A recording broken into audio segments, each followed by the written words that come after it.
और उस वक्त की बड़ी खबर आपको बता दें, जहांगीरपुरी हिंसा मामले में यथास्थिति बनी रहेगी, ये कहना है सुप्रीम कोर्ट का। मामले पर सुप्रीम कोर्ट ने 2 हफ्ते बाद सुनवाई का ऐलान किया है। तो बड़ी खबर इस वक्त आप देख रहे हैं, जहां पर अब तक सुनवाई लगातार जारी थी। फिलहाल सुप्रीम कोर्ट से ये कह दिया गया है कि 2 हफ्ते बाद फिर से सुनवाई होगी और यथास्थिति बरकरार रखनी होगी जहांगीरपुरी में, क्योंकि कल ही बुलडोजर जिस तरीके से एमसीडी द्वारा चलाया गया था, नगर निगम की जो तैयारी थी, उसके बाद उस बुलडोजर पर स्टे लगा दिया गया था और बुलडोजरों की वापसी हो गई थी। फिलहाल एक बार फिर से सुप्रीम कोर्ट की ओर से कह दिया गया है कि यथास्थिति बनी रहेगी, यानी कि जो हालात वहां पर हैं जस के तस वैसे ही रहेंगे और 2 हफ्ते बाद फिर से इस पूरे मामले पर सुनवाई भी होगी।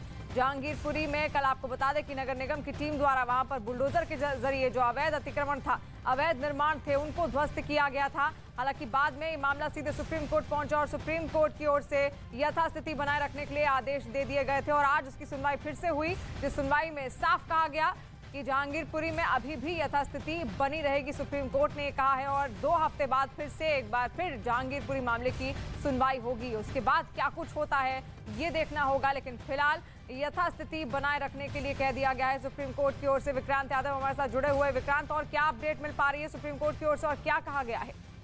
देखिए, इस मामले में कोर्ट ने कहा है कि सभी पक्ष अपना अपना हलफनामा दाखिल करेंगे, यानी सभी को अपना रिटर्न रिप्लाई फाइल करना पड़ेगा और तब तक के लिए यथास्थिति बरकरार रखने का आदेश सुप्रीम कोर्ट ने दिया है। यानी कि जो बुलडोजर कल चला था, उस पर जो ब्रेक लगाया था कोर्ट ने कल आज तक के लिए, वो अब 2 हफ्तों के लिए बढ़ गया है, यानी 2 हफ्ते तक किसी तरीके की तोड़फोड़ जारी नहीं रहेगी। और कोर्ट ने ये भी कहा कि अगर इस बात को भी कोर्ट गंभीरता से लेगा कि अदालत के आदेश के बाद भी अगर तोड़फोड़ किसी तरीके की गई तो उसको गंभीरता से लिया जाएगा और 2 हफ्ते के लिए नोटिस जारी किया गया है। सभी पक्षों को कहा गया है कि वो अपना आदेश इस मामले में दाखिल करें।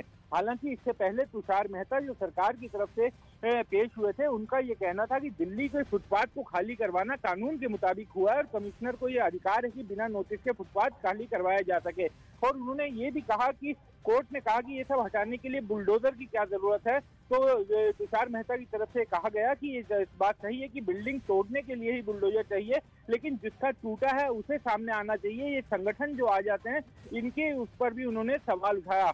कोर्ट ने कहा कि लेकिन इन सब की प्रक्रिया होती है, 5 से 15 दिन का समय दिया जाता है नोटिस, लेकिन आपने किसी तरीके का नोटिस नहीं दिया था। अब कोर्ट ने सभी पक्षों को ये कहा है कि आप अपना अपना रिटर्न हलफनामा, लिखित हलफनामा दाखिल करें और 2 हफ्ते बाद इस मामले की सुनवाई होगी। 2 हफ्ते का नोटिस जारी किया गया है और तब तक के लिए बुलडोजर पर ब्रेक लगा दिया गया है, यानी किसी भी तरह की तोड़फोड़ उस इलाके में नहीं की जा सकेगी।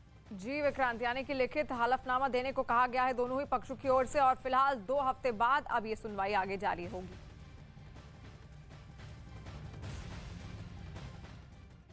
देने का फैसला लिया। दावा है कि पुतिन की सेना पूर्वी यूक्रेन में और